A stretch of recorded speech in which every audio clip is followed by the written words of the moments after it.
Let's calculate the intrinsic stock price for Square, and we're going to do that using prior financial information. Now let's find out the market cap, 35.79, and the stock price, 81.52. And now we need the free cash flow. And the best way to estimate the intrinsic value of a stock is to forecast future free cash flow and discount that back to today's dollars.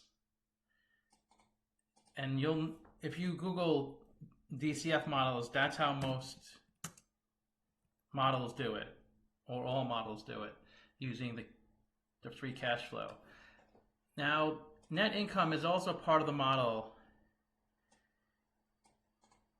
but there's a reason we don't use net income, we don't forecast net income to calculate the intrinsic value, is because on the income statement, there's non-cash items reported, and they also use accrual accounting, and that can make it really difficult to value a company. And we could talk about that more in the comments if you like. Revenue is sales by year, and it looks like they had a really nice jump every year, which is a good sign for an investor. Now we have to look at the capital structure, because we need to figure out what discount rate to apply to the future free cash flows. So first we need the interest expense on the debt. And they don't list that in Yahoo Finance. Sometimes Yahoo, for some reason, doesn't pick up every line item. They kind of combine them together. So you don't really know what is what.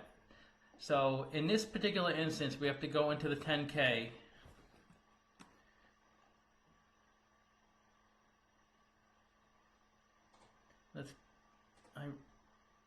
This is the term I'm going to search, so we don't spend all day while I sift through the 10K, because you could really spend a lot of time trying to find what you need. So this is the interest they pay on a debt, 21.5 million. So 21,516.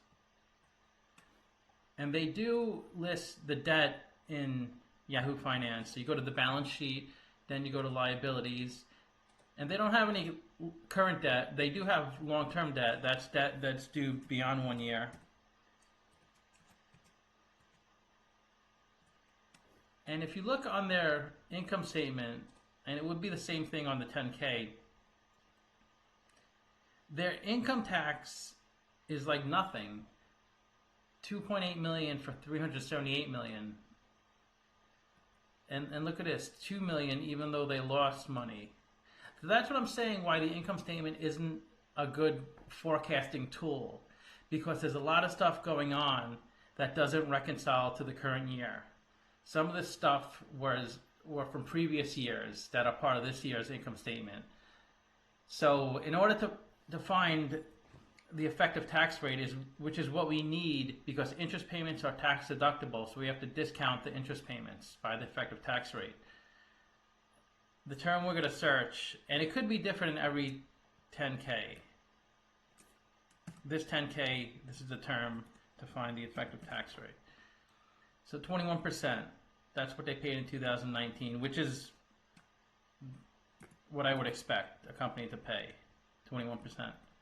So let's just put a 21% in there. And now the cost of the debt is 1.81%, even though they paid 2.29% on the interest payment. Now let's find the cost of equity.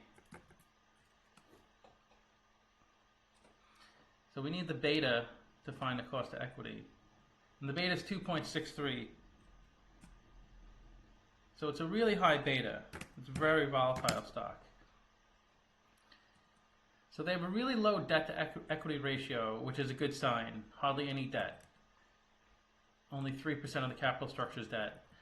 But since they have so much equity, the WACC is really high. It's 21.99%. And that indicates the percentage it costs this company to obtain financing, 21.99%. So the company needs to generate that much profit each year to add value to its investors. And if it doesn't, for a long enough period of time, then it could go bankrupt. So that's a pretty high hurdle, 21.99%. So as an investor, you need to keep an eye out for that to make sure they're providing value to you as an investor.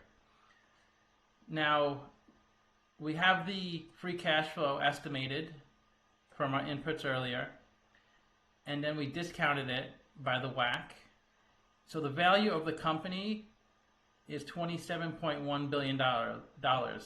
That's the intrinsic value according to this model. And if you divide that number by 439 million shares, that's an implied stock price of $61.71. So it is trading at a premium because it's currently trading around $81. So it's trading at a 32% premium. So as you can see, the stock price was trading in the 60s maybe a couple weeks ago, and also for a while as well. So it's the future projections of a company do not usually line up with the actual value, because even if another analyst said, yeah, I do agree the value is around $60, or some may say it's lower, the value of the company is what people are willing to pay for it, and supply and demand of the market drives the price. So it's really hard to value companies like this because there's a lot of investments into the company, and they report a lot of negatives. They reported negative income 3 out of the last 4 years.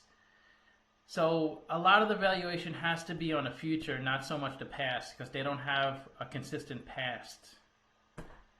So let me know what you think in the comments, and let me know if you would like me to do a different company. Thanks for watching.